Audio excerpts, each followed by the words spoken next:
One.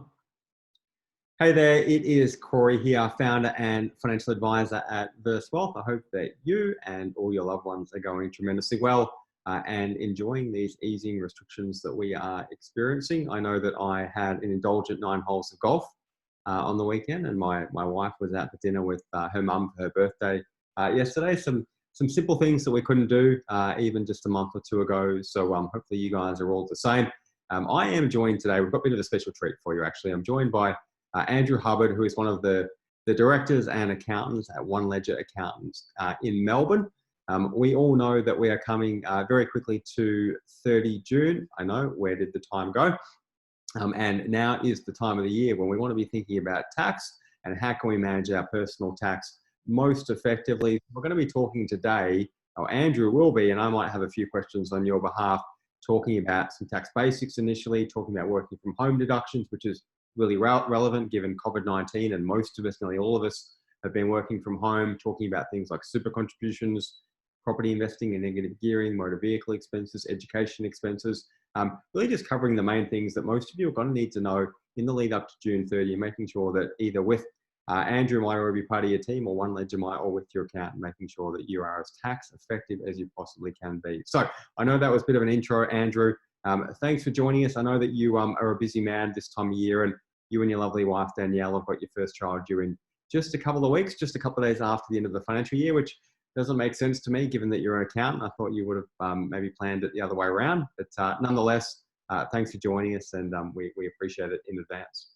Thanks for having me, Corey. Look, you know me, I like to plan the best of times, but this was one of those things we couldn't plan. And, you know, obviously we're very happy about it happened very quickly, which is a blessing. So, yeah, when it rains, it pours. COVID, tax planning, and baby all at the same time. So it's going to be a fun next few weeks for me. Yeah, yeah. I wouldn't trade my spot for yours at the moment, having been through it twice. It's magical, but you've definitely got plenty on your plate. So again, thanks for making the time. Perhaps before we dive into the content, maybe just help us get a little bit familiar with you, with Andrew as the accountant and OneLedger as the firm. Yeah, awesome. OneLedger's been around for 7 years. So we started OneLedger off the back of thinking that, look, there was a gap in the market between the big firms and the little firms. So there's a lot of people out there who sort of fit that bill of they need accounting advice. They don't need to go to a Deloitte or, you know, a BDO, places like that where we used to work. And so that's where we sort of, you know, that's where we find our typical client comes from. They're high achievers, they're earning good money, they're wanting to do things in life, you know, they're investing in properties, they're investing in the share market. And basically, you know, we want to make sure that they're not paying too much tax so that they can, you know, further create wealth for themselves. So that's where we sort of fit in. Our typical clients, 25 to, you know, 35, 40. We're not as young as we used to be. We started this business when we were 25, which I can't believe. I can't believe I'm 31 and having a kid, to be honest. So they're our typical clients. And look, we're just trying to take them on a journey and be part of their story. And that's what OneLedger's all about. We've got 12 accountants here in Melbourne. We've got support staff overseas.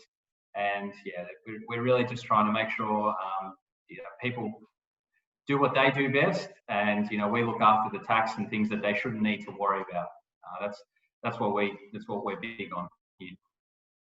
Well said, Andrew. Let's dive into the tips and the advice that you've got for us today. So I know, just first up, we're just starting with some tax basics, some basic concepts to make sure that people are familiar with them before we dive into the things that are a little more detailed and specific. So where would you like to start in terms of these basics?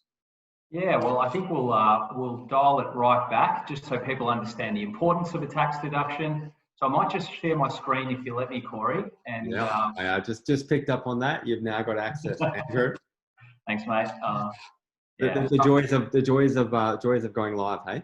Yeah, I know. Well, it could have been a lot worse. I've seen a lot worse in the last few months, as I'm sure you have as well. All right. So basically, I wanted to really dial it back, explain why it's important to keep track of your deductions and sort of how they work, and you know, is it important? Because you know, to some people it's probably more important than others. And so it really comes back to, you know, what is a deduction and how does a tax deduction work?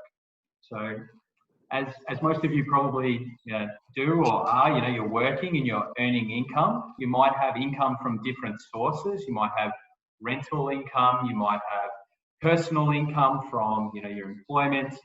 You might have capital gains. There's a whole heap of different types of income, and that forms your assessable income, right? And that's basically the starting position of where your tax journey, if you want to give it a name, starts in a given financial year. So after we get to, you know, what your income is for the year, we then apply deductions, and after deductions, that's your taxable income, and that is what you are effectively taxed on at the end of the year. And we'll touch on different tax rates and tax brackets later, but at its most basic level, that's how we get to the number that you're taxed on every year. Okay? Got it. Well, sorry, do you have a question there, Corey? Or no, assessable income minus deductions equals taxable income. Nice and simple to start, mate. Nice and simple. So how does a tax deduction work? So basically, anything that you incur or spend in producing that income can be a deduction, basically. So, you know, whether that's travel for work or, you know, various things, you're actually spending money to produce money. So there's a nexus there between an expense and the income that's being produced. Okay, so it's quite important. I've got a little note here that if your employer is reimbursing you, they will be claiming it, and so it's something that you should not be claiming. The ATO have been quite hot on that over the last few years, so it's just important to not claim anything that's actually reimbursed by your employer. The second part of things that you spend, they shouldn't be capital in nature or private. So I'll give you a couple of examples. A private expense would be buying a new watch. I know a lot of people think they need a watch to do the work that they do. Unfortunately, you can't claim that. Look, we have, you know, with the invent of, you know, smartwatches and things, we are starting to, you know, claim portions of their watches. But, you know, things like your watch or your clothes, those sorts of things are private and non-deductible. Things that would be capital in nature is more, you know, if you were to, for example, buying a house, that's a capital purchase, so you can't deduct the cost of the house. You can deduct the expenses that relate to the house, such as your interest and council expenses. So hopefully that makes sense. And the third part of the tax deduction, which is really important, is making sure you keep a record. It's all well and good to, you know, claim things, but if the taxman does come asking, it is very important that we do keep a record. And I'll touch a bit more on that later in the presentation, just on what you need to keep, what's acceptable, and for how long you need to keep it. Cool. So I mentioned the shoebox is out, I hear. There's more effective ways of retaining records these days than the old shoebox. Absolutely. You'd be surprised though, the shoebox still comes in every 30 June. So sure. It's always good fun when you get a big box of receipts which are half faded and you can't even read them anymore. So yeah, we'll touch on some better strategies later on. Sure. So going back to assessable income and then deductions gives us taxable income. We then apply whatever your taxable income is to the particular tax bracket that you're in. So the Australian tax brackets, for those at home who may not know or forget, it's a progressive system. So you're only taxed on basically, so for example, if you're in the 0 to 18,200, you're taxed on nothing. If you're $18,201, you're only taxed on that $1 over the 18,200. So it's a progressive system in that way. And you can see there the various tax rates there. So typically anyone who's over 180,000, they're paying 45 cents. And remember, you've got to add the Medicare levy of 2% to those rates there.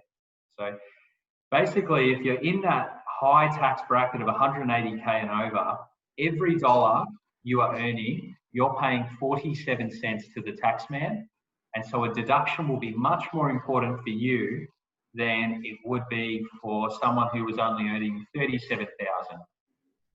We'll flesh that out a little bit more with some examples. But if you've got a couple, we've got obviously a lot of couples on our books.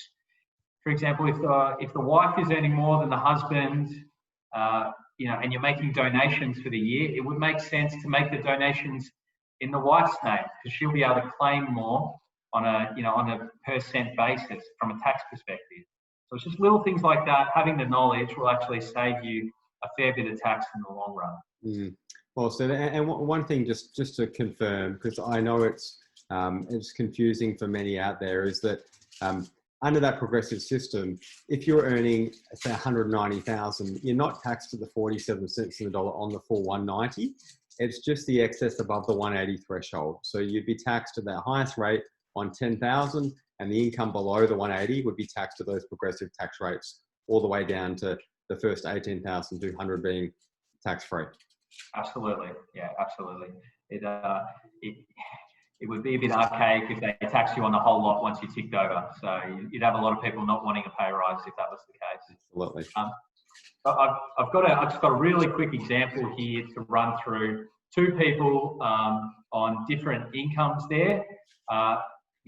Probably assessable income, just make that taxable income. But one person there is on 250,000, so they're in the highest tax bracket. And then example 2, you got someone there on 150,000.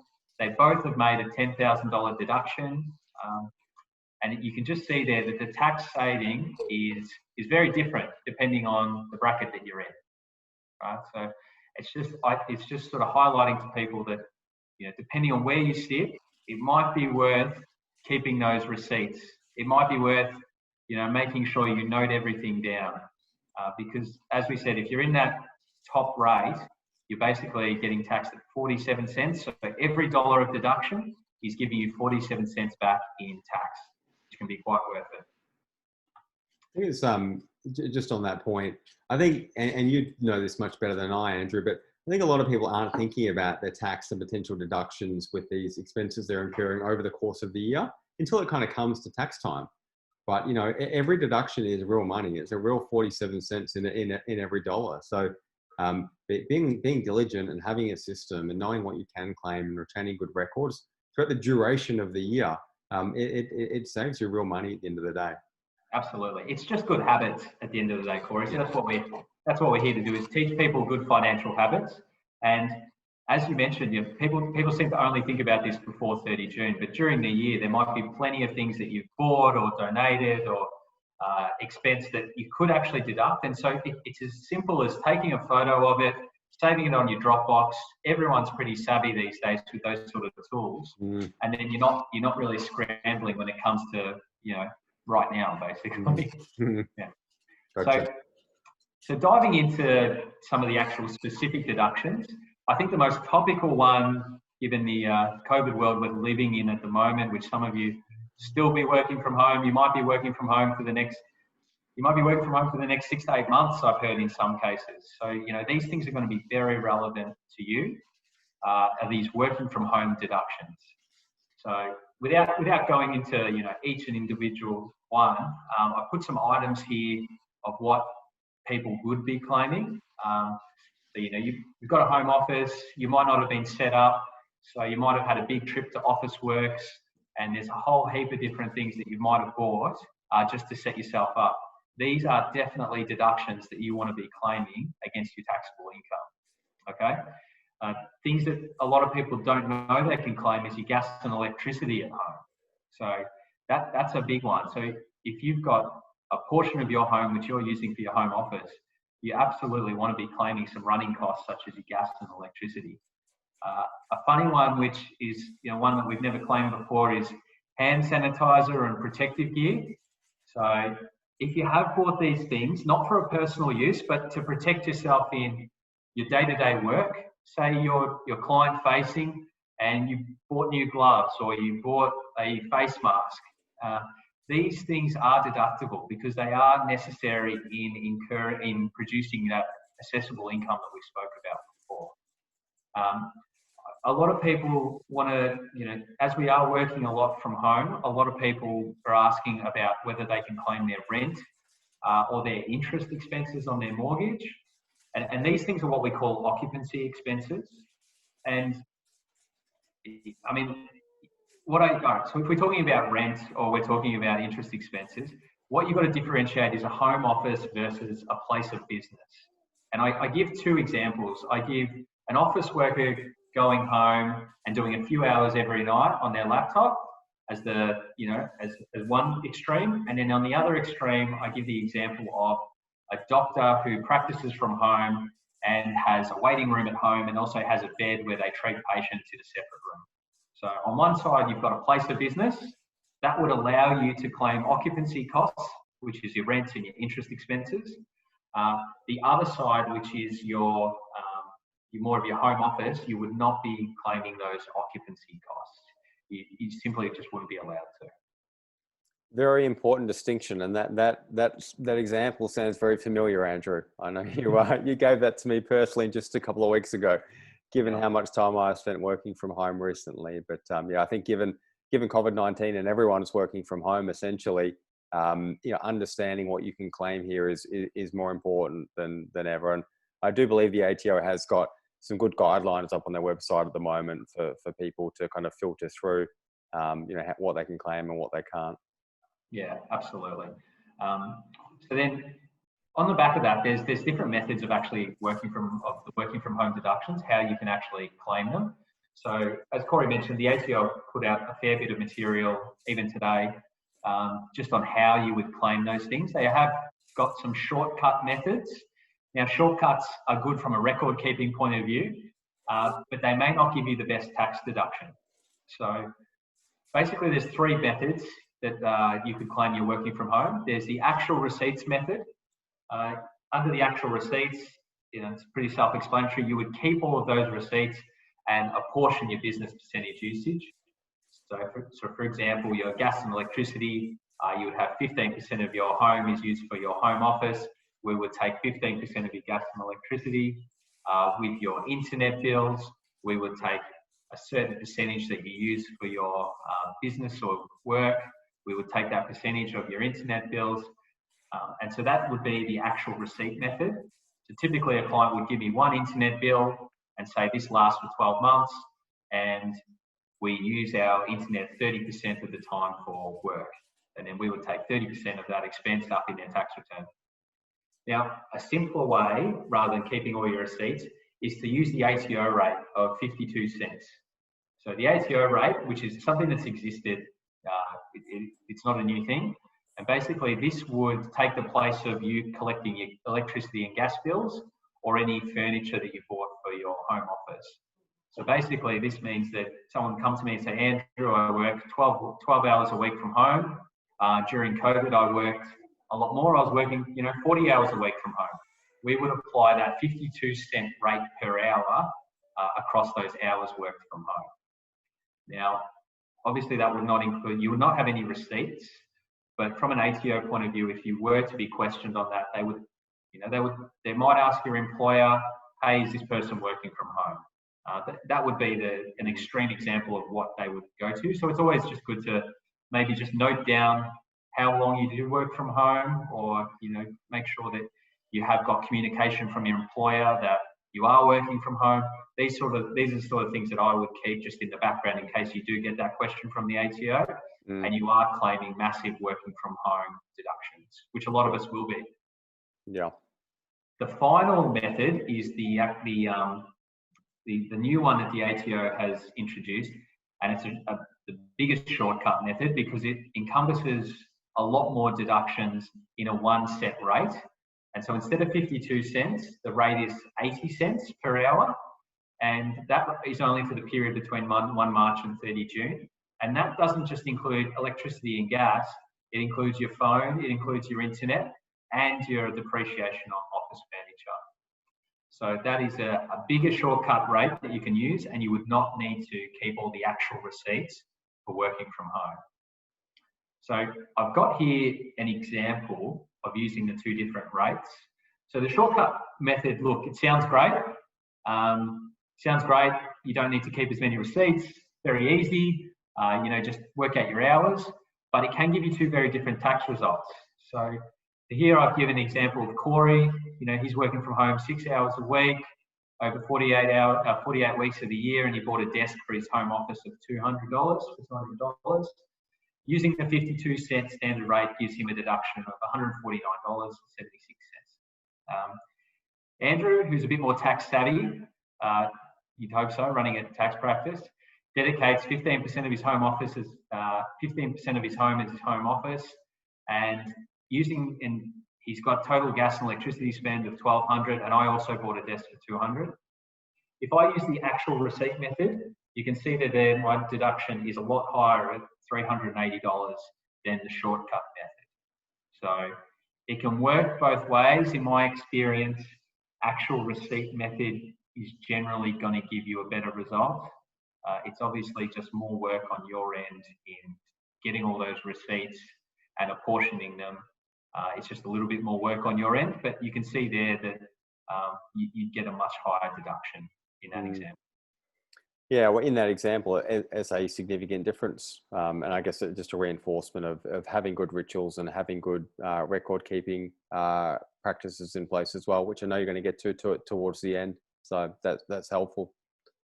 Thanks, mate. So that's wrapping up working from home. Obviously, working from home is a huge one this year. So we're fielding lots of queries on that. If you just fall back on the principles of, is it incurred in producing that income of yours, you should be okay. But obviously, you should basically ask your accountant, is what I'm saying. I rather my clients give me everything and I say, this is okay, this is not okay, that's erring on the side of private, and then we have those discussions. But I think from your personal point of view, just collect everything and have that discussion with your accountant. Anyway, moving on from working from home, we are into the world of super contributions. Some of you may be having these discussions with Verse, and basically this is where you will get a deduction for contributing to your super fund. So most of you who are on a salary, or sorry, all of you on a salary should be, and hopefully you are, getting paid your super at a minimum rate of 9.5%. Basically, that's coming off your salary, so you're not getting taxed on that. It's forming part of your total remuneration. And some people might have salary sacrifice arrangements where they're further contributing. And so what that means is when you're making a contribution, whether through salary sacrificing or personally contributing, you're reducing your taxable income by that amount, by what you contribute in, and you're getting a deduction at whatever tax bracket you're in, and your super fund's only paying tax at 15%. So you're getting that automatic win by contributing some super in before 30 June. Now, one thing I just want to quickly touch on is every year you get a concessional contribution cap, and that is the amount that you can actually deduct each year is up to your concessional contribution cap, and that's 25,000. And what that includes is what your employer has already put in. So in thinking about making a super contribution before 30 June, you've got your 25K cap, which you can use. You've got to take away anything that your employer's already contributed, and anything you've already put in from a salary sacrificing point of view. And the difference is what you can potentially contribute to super and get a deduction for before 30 June. So I've got an example here. Ashley has a taxable income of 190,000, and before 30 June she makes a concessional contribution of 6,950. During the year, her employer contributed 18,050, which is the statutory amount of 9.5. And so the adding up her contribution of 6,950 with her employer contributions takes her to a cap of 25,000. We can see that additional contribution, because she's in the top marginal rate of tax, she's going to save $3,266.70 in tax for the year, and the super fund is only going to pay tax on that at $1,042. So she's got an immediate win there in her super fund, on top of the wealth planning strategy that she'd have in place in that super fund. So it's a great way to bump up your super balance, and a great way to reduce your tax if you do have spare money sitting there. Yeah, well said. And so many of our clients that are watching this are going to be very familiar with these concepts, because we are spending a lot of time right now, as you may know, getting tax deductible concessional contributions into super for clients at the moment. And I think you articulated the benefit really well. One thing to note there is that contributions tax, that 15% that gets applied at the fund level when the money goes in to the fund. If you're earning in excess of, I think the threshold now, Andrew, is 250,000, your concessional contributions actually get taxed at a higher rate, being 30%. And the idea behind that is the government is trying to equalise the benefit of harnessing and utilising the superannuation system, so that the higher income earners aren't really dominating the benefits, and it's being spread more equally across high, middle income and lower income individuals. Yeah, absolutely. So yeah, you're spot on. Incomes over 250,000, yeah, they will seek to tax you a further 15%. Look, I mean, I don't know about you, Corey, but I find that most of my clients will actually get their super fund to pay that additional tax. Is that what you see usually? They leave it in there and get the fund to pay it? Yeah. Yeah, absolutely. All right, so staying on super, and something that Corey and the team have probably been chatting to you about is a relatively new thing that I believe started 1st of July 2018. And that's this carry forward of concessional contributions. And so basically over a 5-year rolling period, we can utilise any previous year's unused concessional contributions, which presents us with a lot of potentially really good tax planning strategies. So what that would mean is last year, if we go back to last year's to this slide's example of Ashley, if she didn't make that contribution of $6,950 last year, that could be carried forward to the following year. And so in the following year, Ashley could do a similar contribution plus make up for the last year's unused concessional contributions cap and get a further deduction. So I think Corey and I were chatting, you might have a big tax event where you've sold a property or you've come into some money which you're going to pay tax on, or you've had a great year and capitalised or crystallised some gains in the stock market after COVID. You might want to actually bump up your concessional contributions. You maxed out your 25K. You might, and this allows us to look back a year and see if there's any room from last year to make a further contribution.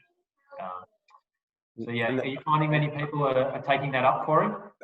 Plenty. We are using the catch-up system really regularly, particularly with new clients that haven't been making contributions in previous years, like aren't familiar with the system. But just in terms of the example that you have, and I guess that the tax planning strategies, you also can kind of work the other way around too, right? Where maybe you have, say, an investment property with a large capital gain against it, you intend to sell it, but maybe not this year, maybe next financial year. And that might push you up into higher marginal tax rate. It might make sense to not make your contributions this year, leave as much space available in that cap, that unused cap, and carry that forward to next year and make larger contributions in the year where you have a larger taxable income as well. So there's plenty of planning around it, and it's not just tax. You work with a lot of business owners. We have business owner clients. Some years, they need to preserve cash, or they haven't done as well, so it doesn't make sense to contribute. And maybe they need to do it in future years, or if you're starting a family, having kids, starting a business, and you want to hold on to more cash, it might make sense to not contribute now and pick it up in later years, because you've got that rolling 5-year cap. So you'll have to excuse me if you can hear plenty of noise in the background. My kids have woken up mid webinar, and I'm now surrounded by my boys and Thomas the Tank Engine trains. That's all good.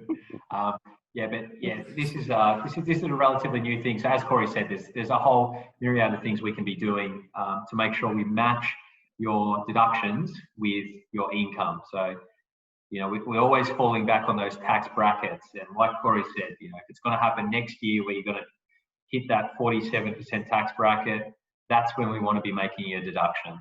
So this just gives us a little bit more flexibility. Flexibility is something we love in accounting and in finance. It's one of those things that we get to pull the lever and make sure we get the best result for our clients. The next thing I want to dive into is property investment. So here, what I'm talking about is very Very common strategy in Australia is investing in property. People love it. We've got a real love for property investment in Australia. And, so that, and things like negative gearing get thrown around a fair bit. So that's what I wanted to sort of dive into now, is more about using property as generating accessible income and some of the deductions we can claim. Without going into it too much, these are some of the, or most of the expenses you can claim against your rental income every year from a property investment. And typically we would send this out to clients. They would fill it out, send it back to us. I mean, you can go through that. I'm sure Corey will share this presentation with you later. There's no point going through it all. One thing I still get asked is travel expenses. This was recently denied as a deduction going forward. So a lot of people were claiming travel to and from their rental properties, which was nice, especially if you had a rental property overseas or up in Queensland. Unfortunately, that doesn't count anymore. But all these other ones are definitely there, and there might be a few that you haven't heard of before. And all these deductions are what feed into negative gearing. And so negative gearing is basically it's a strategy, I guess, or it shouldn't be a strategy, but it's a concept where your deductions exceed your income from a property investment, and that net loss, or that net loss can be applied to your other income, so your salary income. So we go back to our principles of tax brackets. If you've got a bigger income and you've got a negatively geared property, you're going to get a bigger deduction from that net loss of the property. But negative gearing's been around a while. It has been pushed a fair bit by. Would you call it an old school mentality, Corey? Is that fair, or is that a bit too harsh? I wouldn't even necessarily say old school. I'd just say that there's a lot of false assumptions people have out there about negative gearing. And a lot of people think it's a reason to invest in property. It is, as you're going to explain, it's a tax consequence, and that's a year-on-year consequence that will shift over time as well. So you can, if you're negatively gearing, it basically means you're losing money, which is a terrible strategy unless you're owning an asset that is appreciating and hopefully market or above market value, so you can build equity and build wealth over time. That's a real strategy, and it might be negatively geared for a period of time. Yeah. So Corey and I share similar views on this, and as he touched on, negative gearing means you're in a way you're losing money each year. And so for me, if that property is not going up by at least equal to that, it should be more. You're losing wealth overall, and you might be getting a tax deduction, but you've got to think about you're losing money, and this property that you're in may not be going up by the value of that money you're losing. I've got an example here though of a situation which I don't mind, and basically if you look at this sort of I guess graphic where you've got identical rental income, we'll call it on two different properties. But then you've got a different amount of interest being paid. You've got some other expenses in there, and one of the big ones in there is depreciation of $5,000. So everything is the same in this example except for the interest expense. You can see that both are in a loss position. So property on the left is in a loss position of $3,200. Property on the right, $10,200. So you would get a deduction for those amounts. But the big thing here, and what I try and explain to people, is the difference in your cash gain or loss. So from a cash perspective, property one there is actually positive. So you're actually not losing money every year. But property two, you are losing money every year as well. So that would be an example of where you want to make sure that your property is going up by at least that every year. So I just try and highlight that to people. You can have a loss which is driven by depreciation, which is non-cash, and that's a better place to be in my mind. But, yeah, a lot of people are in that second category, which is fine. Don't get me wrong. You just got to make sure that you're in a good quality asset that's going up in value to make sure that you're making up for this cash loss that you're potentially making every year. Really, really well said. And if you are out there holding property assets that you've purchased maybe, a decent period of time ago, and you haven't got that growth, even though it might be negatively geared and you're getting a deduction at the end of the day come tax time, that's a reason to go and get financial advice and look at your strategy and ask the question of, is this the optimal strategy? And if I wasn't doing this, what could I be doing? And could that be more effective for me in terms of building wealth and getting ahead? Yeah, well said. I'll quickly touch on motor vehicle expenses. This very common deduction. For some of you who might have been claiming it, you might know that the ATO raged a bit of a war on people claiming motor vehicle expenses in the last couple of years, which was interesting to navigate. And it all comes down to, look, if you're entitled to claim a deduction, claim it, and make sure you speak with your accountant to make sure you are entitled. But if you're claiming a lot, that's fine, as long as you have a sound reason for it, you've kept your receipts, that's fine. So just going back into motor vehicle expenses, there's two methods that people can use to claim. There's the logbook method. It's similar to the actual, basically that's where you keep all of your receipts, and you would also keep a logbook as well. That logbook only needs to be kept for 12 weeks, and you can use that for up to 5 years. So you can see all the things you can claim there using that method. If you're doing a lot of kilometres and a high percentage of those is business related, I would be using the logbook method. I know 12 weeks of keeping a logbook is painful, but you can keep it up for 5 years and the deduction will be well worth it. For those who aren't driving as much or their record keeping is not their forte, you can claim using the 68 cents per kilometre, and that's just a flat rate up to 5,000 kilometres. So that's, it doesn't matter, you can have a husband and wife and they can be driving the same car, they get 5,000 kilometres each. That's something some people don't realise. You don't need to keep a logbook, but what I ask clients to provide is, just an outline of how they came to that number, and just make sure it passes the smell test, just in case we were to get a question from the ATO. Some people might even provide a Google map of where they've travelled to, and they say, I travel this, 5 times a week. Just remember that to and from work is not allowed. This is more travelling for work whilst you're at work or transporting goods. This is where people have vehicle expenses. It's that, and it's a common question, it's that intraday travel. So that first trip or the last trip to and from, not typically claimable, but maybe you can clarify for me here, if when you're leaving the home, you're not always going to the same office address each day, and maybe you go and have a meeting here and have a meeting at that office and you go and see a client there. If you start your day at different places, then I believe those trips you can claim those?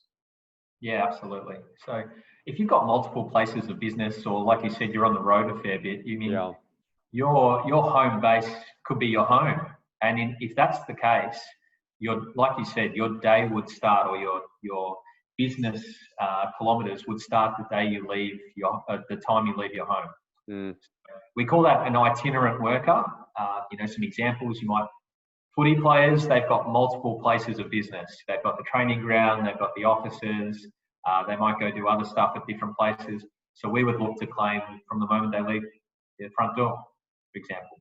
So again, not every method fits everyone, but that's why it's just important to discuss your circumstances with your accountant. Okay, well said. I think the biggest takeaway for me is just keep the logbook. It's 12 weeks, be diligent, and you can keep it for 5 years. It's an extended period of time, and that seems like the best method of getting the best deduction. But for most that use the car, more than that 5,000 Ks. Yeah, we are spending a bit longer. I'm happy to chat about motor vehicles, but I want to touch on, if you've got a relatively new car and you've got a higher business percentage, the depreciation on that will also be very valuable to you as well. So lots of different factors there. If you've got an older car, your depreciation may not be as good. So just a few things there to think about. Thanks. Cool. Education expenses. Online learning apparently has been a big boom during COVID. So you might have been doing various things. You might have been touching up your skills with an Excel course. You might have been learning how to trade the share market, option trading, I've had a whole heap of different things. You might be doing baby classes online because you can't go in anymore. There's a whole heap of different things that people might be doing. And so these form education expenses. And so what we'll sort of just touch on now is, can I or can I not claim those things? So basically the test here is whether you can claim these things is, does it improve or keep you up to date with the current knowledge that you need to perform your current job? So if you need to do professional hours every year, you need to do those courses. Or, being an accountant, I need to be good at Excel, so I do an Excel course. These things relate to my current activity. I'd be happy to claim those. Similarly, if I'm doing them to get an increase in pay from my current job, that is also allowable. So there's sort of the two tests. What I get, and in using my example of, birthing classes online, if I'm paying for those, they do not relate to my income-producing activities.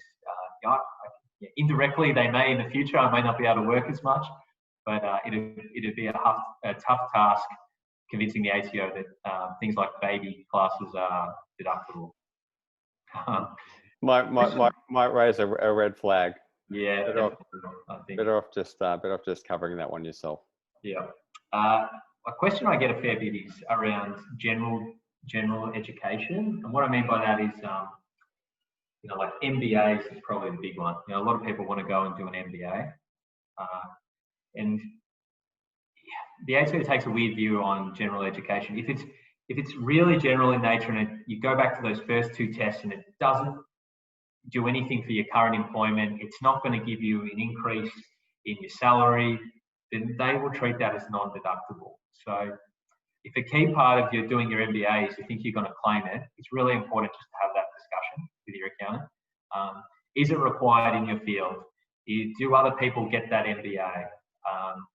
Does that MBA mean you will then be able to move up the corporate ladder? Is it a requirement that people in management positions have an MBA? If we can tick off those two things, then we'll be happy to claim it. But if it's just something you're doing on the side or to get a new job, we wouldn't be claiming them. So hopefully that makes sense to people. Yeah, that's probably a good segue to that last point you have there in the red there. So if you're training and educating yourself because you want to take on a future role in a different industry, that's not claimable. Yeah, exactly. Okay, good to know. Yeah, so that's a big one there. I've listed here some of the expenses you can claim if you are claiming education. I won't go through all of those right now. The big one I get is around HEX. If you pay for the course up front, you can claim a deduction, provided you meet the other tests that we just spoke about. But the loan itself, if you are getting a HEX loan, we would not be claiming it. So that's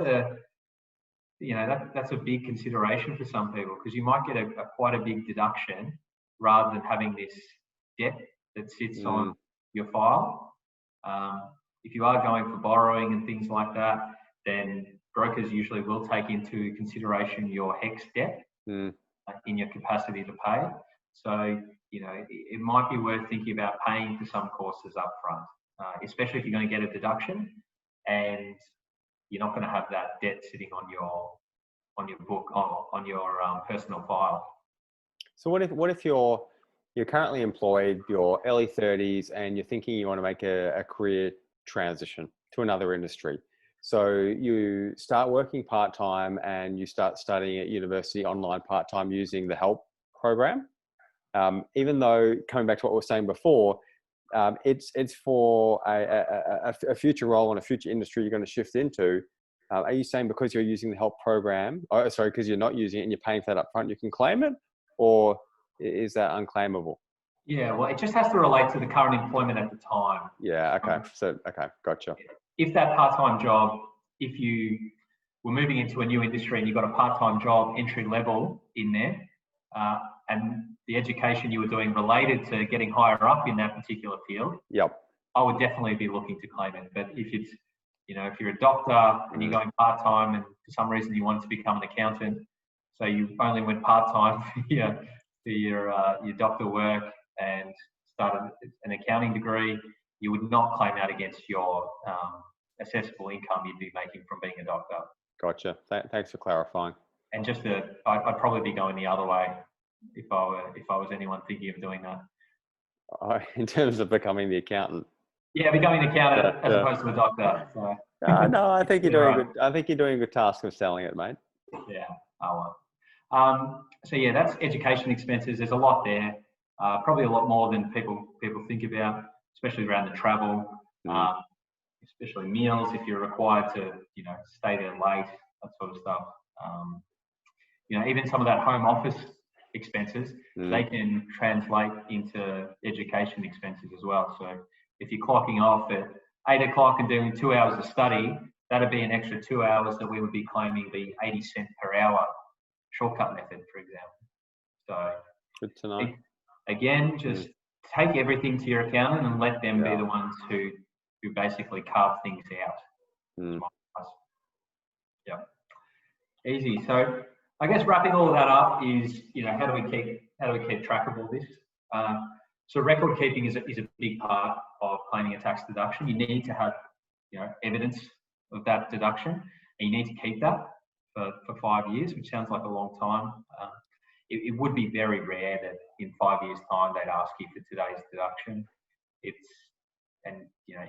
you are on the edge, or you are claiming things where you might think the question will come, just know that they can claw back 5 years worth.